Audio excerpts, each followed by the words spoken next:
Watch your back, Crawford. Watch your back. Yeah. Uh-huh. That's what it is. I don't care what anybody say. The cops send a message. This our city. You might got the key, but I got the handcuffs. That's what that was. Yeah. Picture the moment. Thousands of people crowd the streets, their voices echoing with cheers throughout downtown Omaha.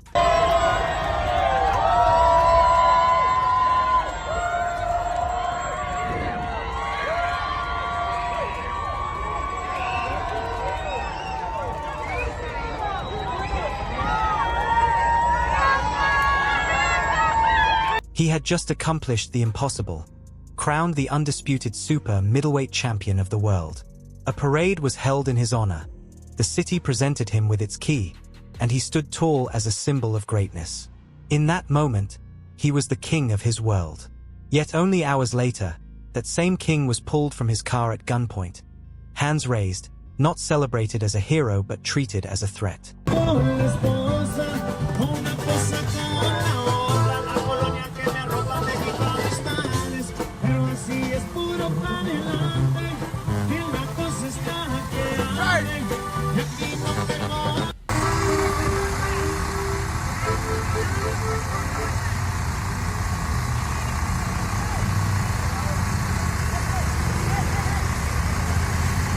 The celebration in Omaha wasn't just about another victory. It was about honoring a historic milestone that secured Terence Crawford's place among boxing's all-time greats. Just weeks earlier, he had stepped into the ring in Las Vegas against the formidable Saul Canelo Alvarez and delivered a masterclass performance. By defeating Canelo, Crawford didn't simply claim another belt. He became the first male boxer of the modern four-belt era to be undisputed in 3 separate weight divisions. This achievement set him apart, cementing his legacy as one of the greatest pound-for-pound fighters in history. Crawford wasn't just a champion. He was a living legend walking the streets of his hometown. The city's admiration was on full display in the lead-up to the parade. He embodied Omaha's fighting spirit, embraced by the community at every step. He was even given the honor of leading the Nebraska Cornhuskers football team onto the field, a symbolic moment that highlighted his status as the state's favorite son. Stepping out, seatbelt. I'm opening the door. You can take I'm mine opening the off door. of me right here on my right. I'm keeping my fucking hands up. I'm not reaching for no gun, bro. Can I move my phone? Yeah, that's crazy.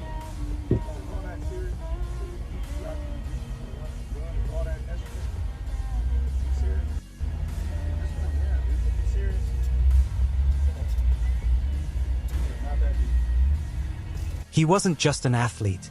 He was a symbol of local pride, a figure embodying the heights of success.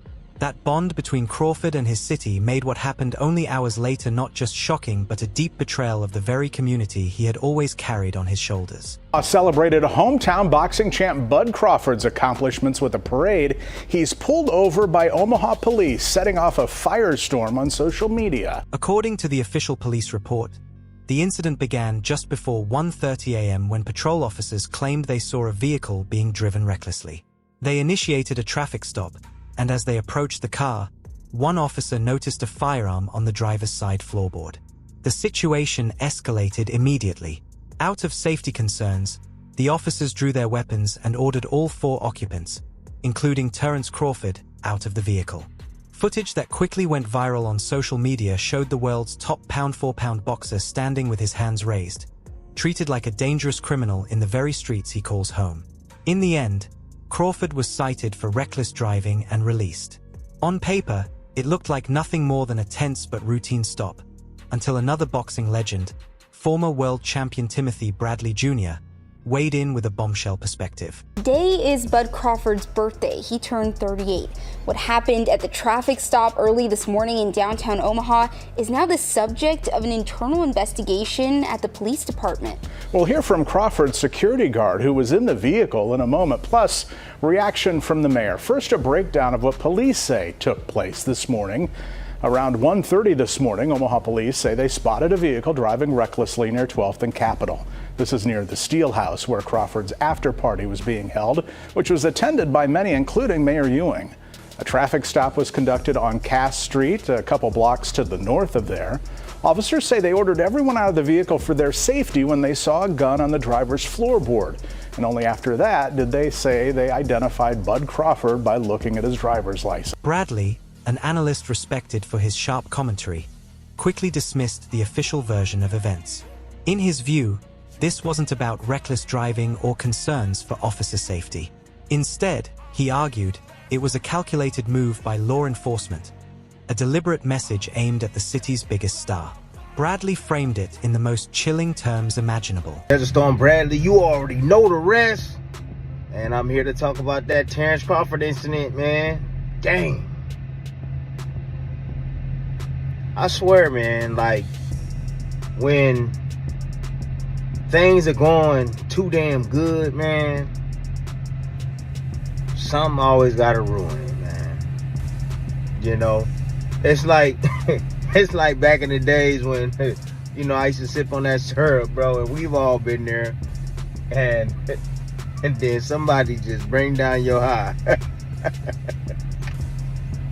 that's how that was. I mean, Terence Crawford, he on the highest cloud, bro. In his city, let him know. Let him know. With this pullover, this was authorized. Think about that.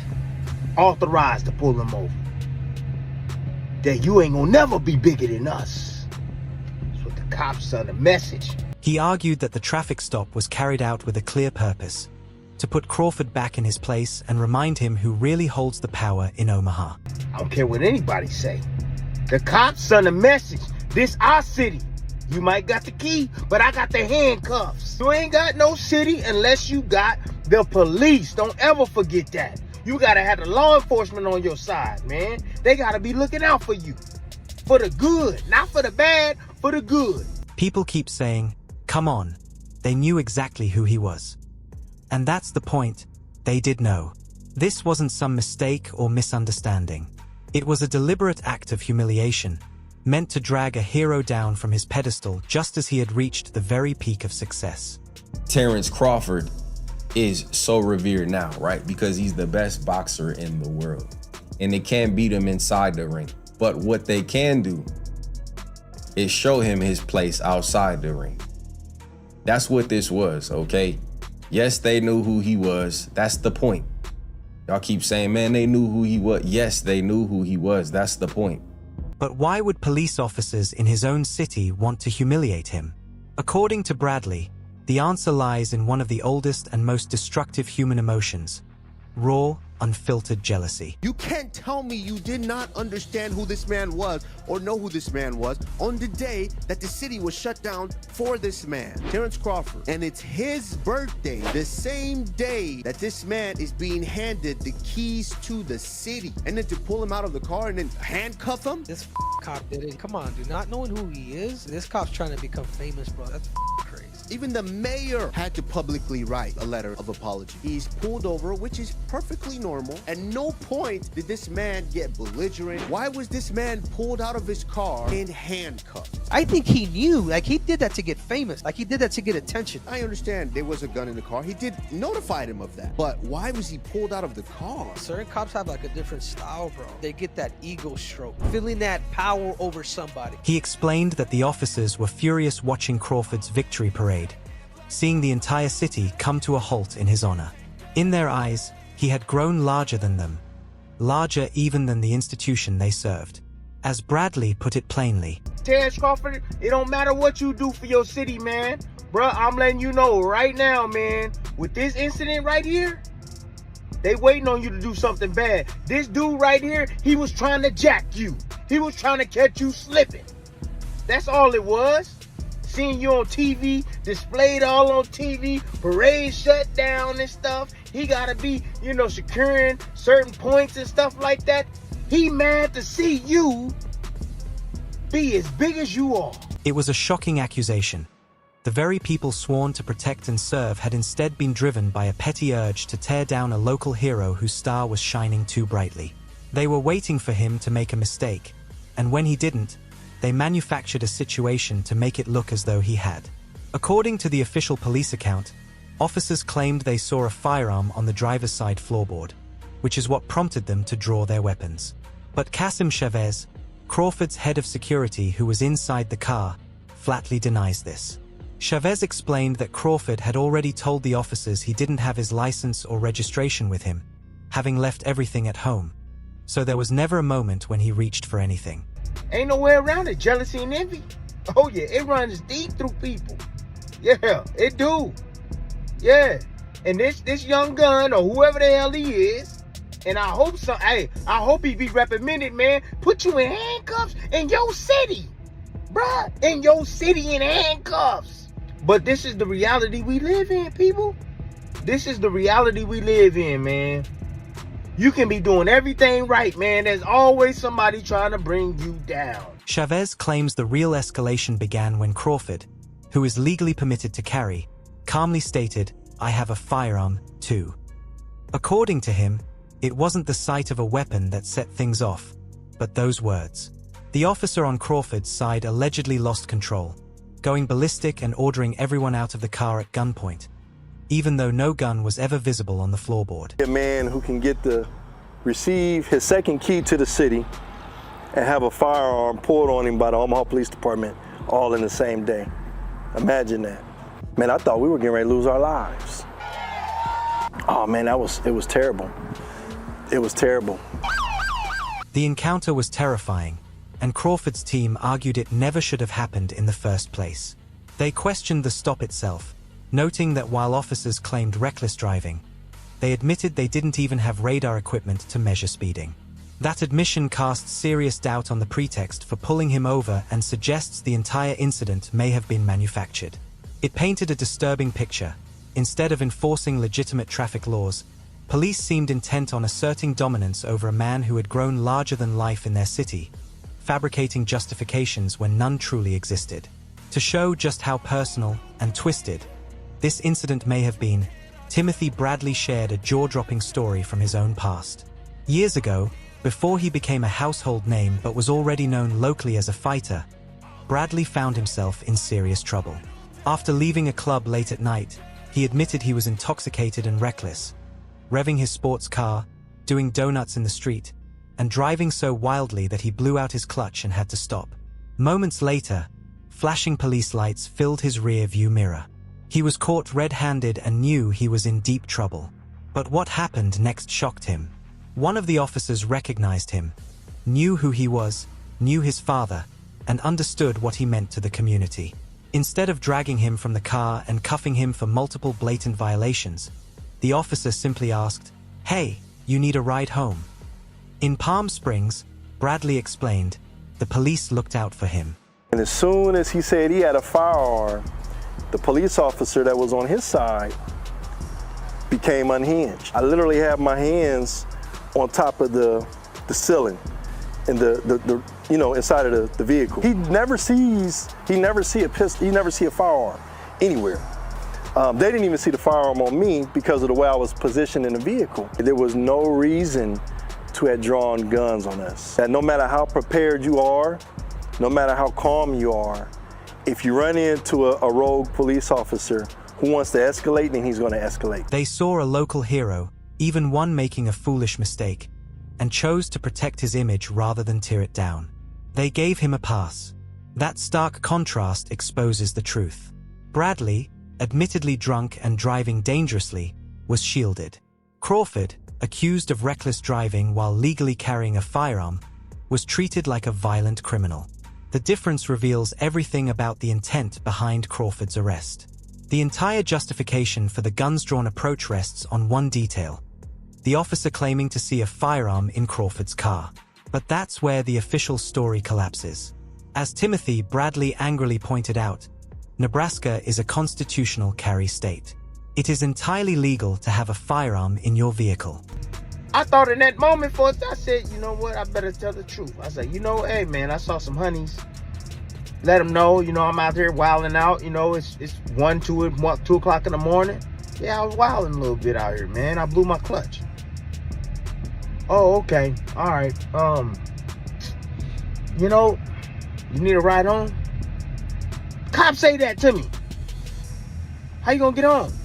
I'm like, thinking to myself like, really? Damn. He know I'm drunk. He can smell it on my breath. I see him coming up close to me. I'm trying to bag up. I'm roasted. Hey, I was just driving the whip. I'm intoxicated. He could take me in right now. No, he didn't. He looked out for your boy. Kept my image intact. Yeah. Law enforcement, Palm Springs PD, looked out for your boy. Police later confirmed that both Crawford and his security team were legally permitted to carry firearms. That fact raises the critical question that exposes the entire incident for what it truly was. Do Omaha police order every citizen they pull over who happens to have a legal firearm out of their car at gunpoint? The answer is almost certainly no. This wasn't standard procedure. It was a procedure chosen specifically for Terence Crawford. A legal right was twisted into a pretext for aggressive and humiliating action. It suggested he was targeted not for what he did, but for who he is. An incident this explosive, involving a figure as beloved as Crawford, could never be swept under the rug. The video went viral, sparking outrage and forcing the city's leadership to respond. Omaha's mayor, John Ewing, released a statement admitting that his heart sank when he learned how Crawford's day of celebration had ended. He revealed he had spoken personally with the boxing champion, acknowledged the seriousness of the incident, and admitted it had damaged the fragile trust between the community and law enforcement. This ain't right, man, and this shouldn't happen, and I hope something happened to that officer, man, that put you in handcuffs, bro, because if you know anything about the state of Nebraska, you have the right to carry. You do, even in your vehicle. Yeah. And so, when they do these routine stops or whatever, tail light out or whatever, they pulling people out the car like that, putting them in handcuffs because they got a pistol on them, which is legal in the state. That's what they doing with everybody? I highly damn doubt that. The police chief quickly announced a full internal affairs investigation, promising transparency. The fact that the city's highest officials were forced to step in and launch a formal inquiry proves this was no ordinary traffic stop. It was an event that shook Omaha to its core, exposing an uncomfortable rift between the police and the very community they are sworn to protect. With an investigation underway and his city on edge, Terence Crawford was left to grapple with the betrayal. He had conquered every opponent in the ring, climbing weight class after weight class to cement his legendary status. Yet his toughest challenge didn't come under the bright lights of Las Vegas. It came on a dark street in the very place he was supposed to feel safest. Timothy Bradley's closing words carried a grim warning for his fellow champion. Watch your back, Crawford. Watch your back. A chilling reminder that for some heroes, the most dangerous battles aren't for world titles. Sometimes, the fight is for basic respect in your own hometown, against an enemy you never even saw coming.